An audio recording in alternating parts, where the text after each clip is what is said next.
But yeah, there's a lot of questions there on what does it mean now that this thing has been created? How are we going to use it in STEM? I don't have a good answer to that right now. I don't know that anyone does.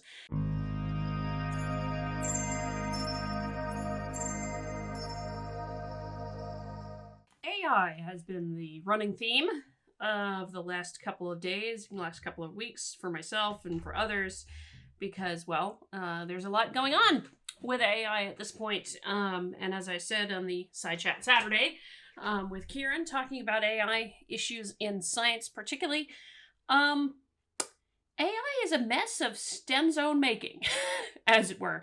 And its ethical challenges and the like are certainly interesting issues. So, of course, we see this from Nature about OpenAI's newest AI tool, which, if you've known about ChatGPT, you already know OpenAI, because OpenAI is the creator of ChatGPT.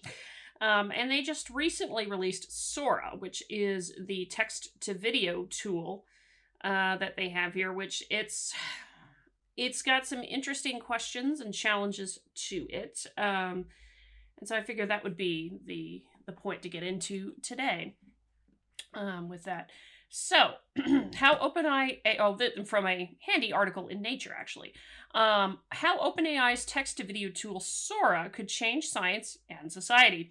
OpenAI's debut of its impressive Sora text-to-video tool has raised important questions. No kidding. The release of OpenAI's Sora text-to-video AI tool last month was met with a mix of trepidation and excitement from researchers who are concerned about misuse of the technology. The California-based company showcased Sora's ability to create photorealistic videos from a few short text prompts, with examples including clips of a woman walking down a neon-lit street in Tokyo and a dog jumping between two windowsills. Now, Kieran, whom I had on the show on Side Chat Saturday recently, as of the recording of this video anyway, he's actually gone into this in depth with Sora in one of his crowdsourced podcasts, which, if you're not watching that, I recommend that you do, because it's very nice. The thing about it is that because it's essentially parsing together images to make that video, it's, well, how should we put it? Weird stuff happens, like people randomly disappearing, or, dogs suddenly getting their feet together, because he actually looked at a bunch of those clips examples that were shared, created off of text prompts, shared online, and he with his photojournalistic eye, and his artistic eye for that, could spot the glitches in the AI creation, whereas most of us would not. So there's a point to be made on that they are certainly not perfect, but that's not the prime issue that I'm concerned about with this kind of thing with respect to science, and we'll get into that in a minute. Tracy Harwood, a digital culture specialist at De Montfort University in Leicester, UK, says she is shocked by the speed at which text-to-video artificial intelligence, AI, has developed. A year ago, people were laughing at an AI-produced video of US actor Will Smith eating spaghetti. Now, some researchers are worried that the technology could upend global politics in 2024. OpenAI, which also developed ChatGPT, and the text-to-image technology DALL-E, debuted Sora on the 15th of February, announcing that it was making the technology, quote, available to red teamers to assess critical areas for harms or risk. Red teaming refers to the process of conducting simulated attacks or exploitation of a technology to see how it would cope with nefarious activity, such as the creation of misinformation and hateful content in the real world. Now, before we forget the hateful content part of this, who defines what is hateful? Question right there. But before we get to that, the red team, blue team kind of thing has been around for actually a lot longer than just the AI thing. There's been some discussions about using that in specifically contexts where there's really contentious issues at play that you're trying to answer in a scientific research article, things like that. There was an article I covered not too long ago, which would actually be a great example of that, where they were actually looking at issues of men versus women in academia and whether or not the gaps existed the same way that folks thought they did. And surprise, surprise, in their adversarial collaboration, which is another way that red team, blue team thing is kind of put,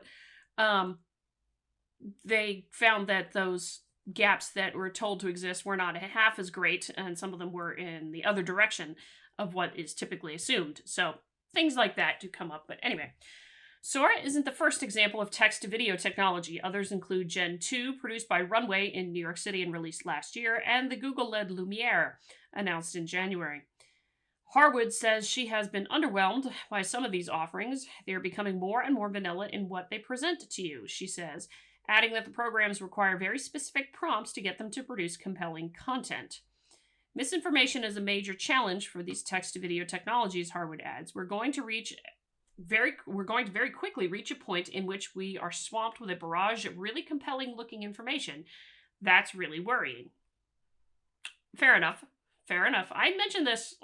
It's a huge concern because those AI figures in that one retracted article were obviously AI because of all the bloody frickin' typos that were there just by themselves. It was typo-laden figure.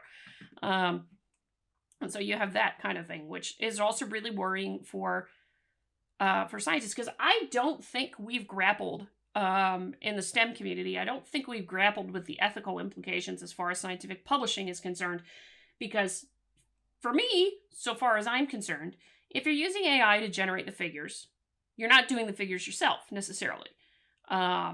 Particularly if it's something like the kinds of graphics that were in the retracted video, you're not doing it yourself, which it's not really your work. God only knows what things it's drawing from to actually make that image, because remember, an AI is a model. No matter how many different things it can do, it is entirely dependent upon what it is trained on.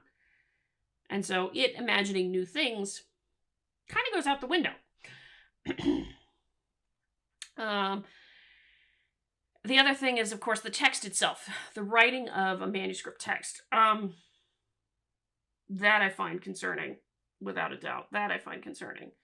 That there's going to be text written by AI at some point. Edited probably already, but text written by AI for sure. Manuscript text. And that is a problem because, again, that's not really your work. That's not really your words. Anything like that if you're doing that. So the question for scientific publishing, all the journals have got to wrestle with this very, very soon. If they are not already, they got to wrestle with this soon. What is correct professional ethics when it comes to using AI in scientific publishing? I'm kind of like, no, except for maybe as an editing tool, and except for maybe as a tool to help you with analysis for giant complex data sets, like I said on Side Chat Saturday. But sure as hell not for anything else.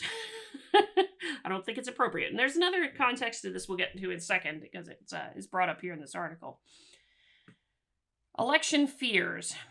That poses a particular problem with upcoming elections, including the U.S. presidential election in November and an impending general election in the United Kingdom.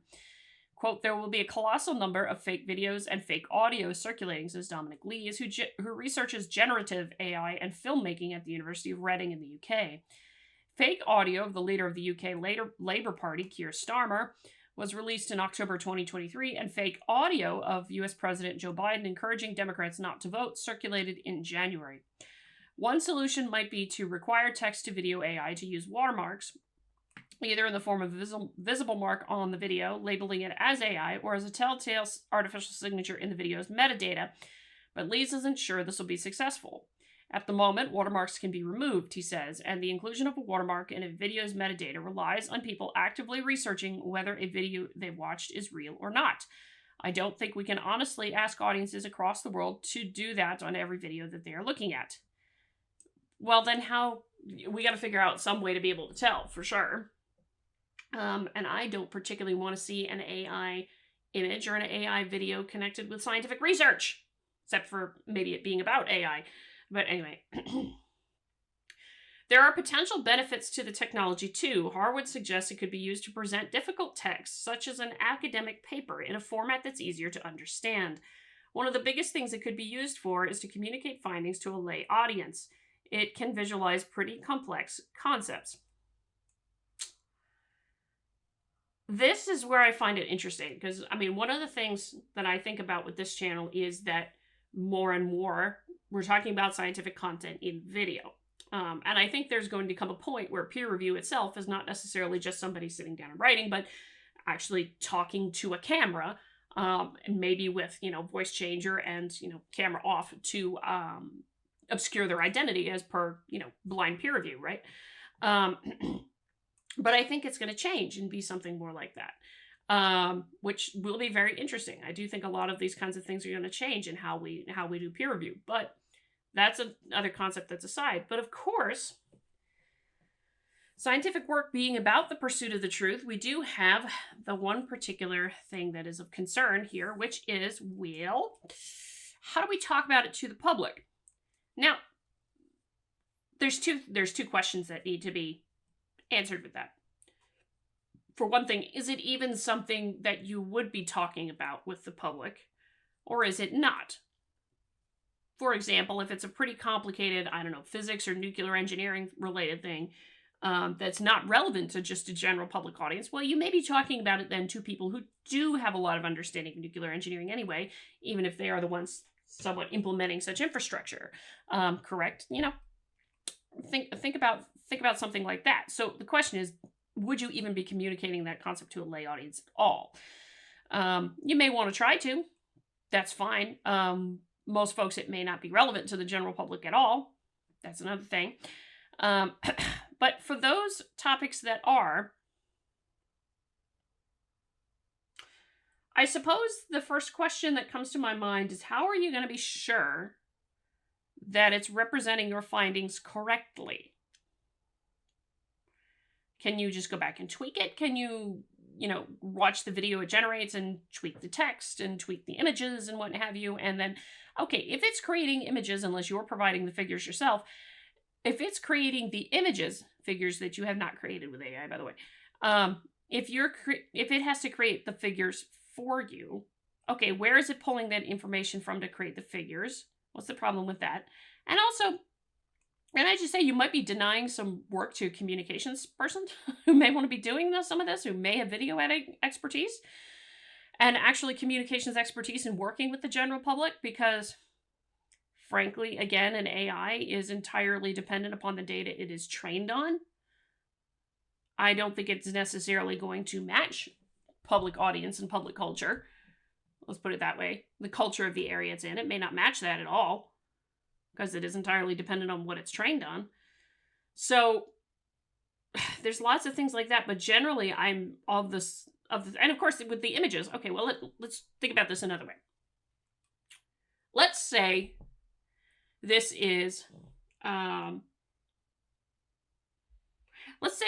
about some kind of natural physical thing, maybe even about a specific area in the United States or somewhere across the world. Let's say the United States for now, about a specific area.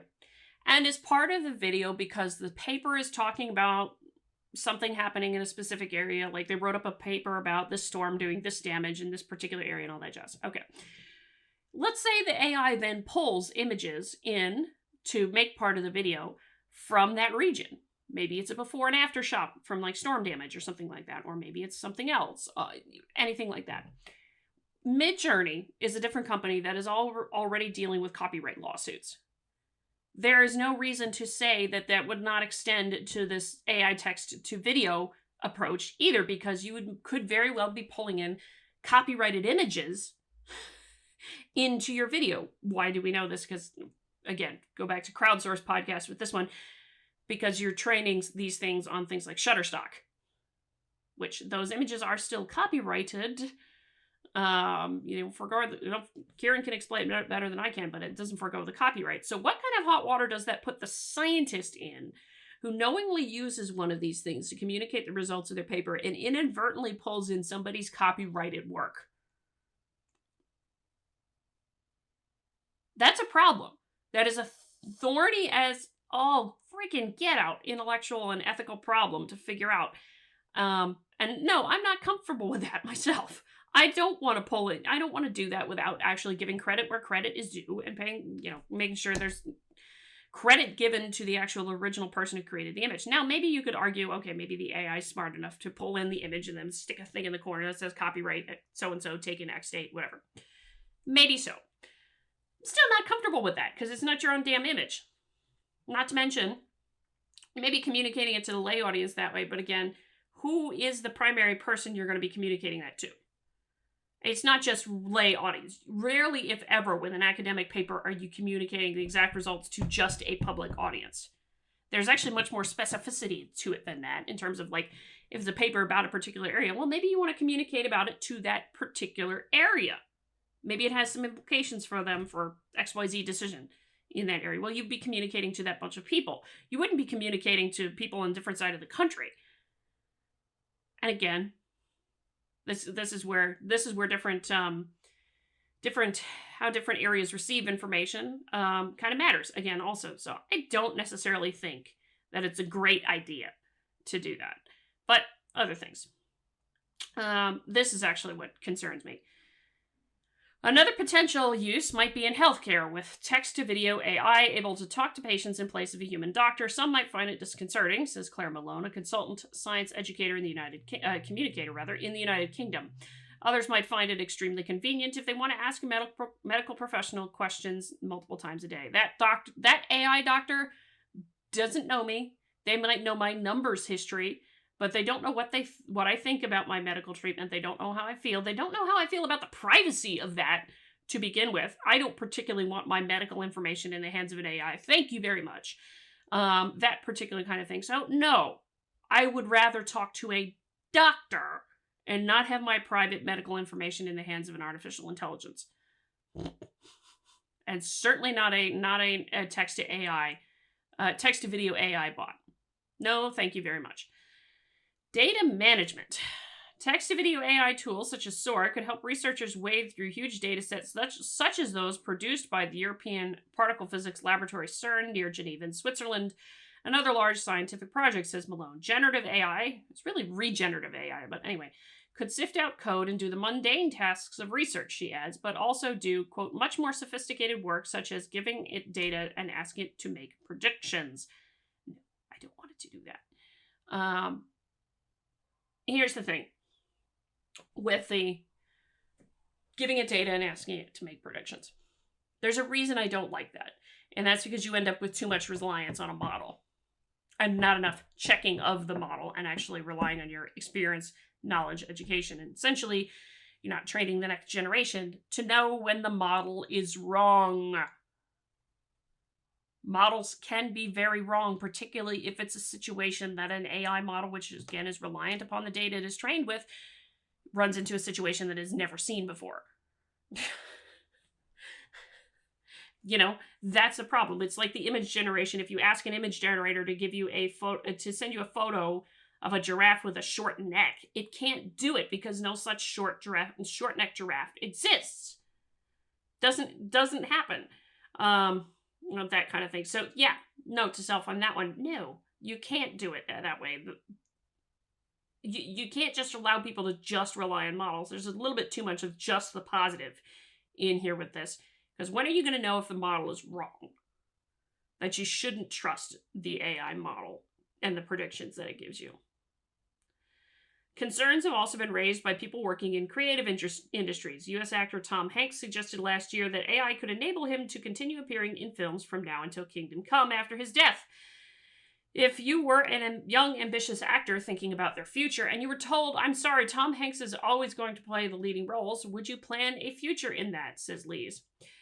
Text-to-video AI will throw up broad issues for society to face. We're going to have to learn to evaluate the content we see in ways we haven't in the past, says Harwood. These tools put the opportunity to be a media content creator in the hands of everybody, she says. We're going to be dealing with the consequences of that. It's a fundamental shift in the way material will be consumed. So, that is, that last thing about Tom Hanks leads me to the other thing that's going on, in that's Kieran has talked about this, that's copyright infringement of artistic work, and frankly, AI art is not art. Has no soul to it. It's a regenerated image or a regenerated video from other people's work, or perhaps even regenerated text from somebody else's work. It's not art. Or even regenerated music. There's that too. But, you know, because it's taken and pulling things from here and there and just regenerating it into something else. No, that's not really art. Not in the slightest. And frankly, I'm doubtful that scientific works generated by AI really count as part of the scientific process. But that might be where the next bit of ethics discussions goes with scientific applications in particular, because, well, STEM disciplines are what created AI ultimately. Science, technology, engineering, and math. There you go, wrapped up in AI, as it were, because that's a lot of what's involved in that. But yeah, there's a lot of questions there on what does it mean now that this thing has been created? How are we going to use it in STEM? I don't have a good answer to that right now. I don't know that anyone does. Let me know what you think. Hit the like button on the way out the door, comment on the video, share the video, subscribe to the channel, all that lovely jazz. Until next time, I'm Adrian. Stay curious.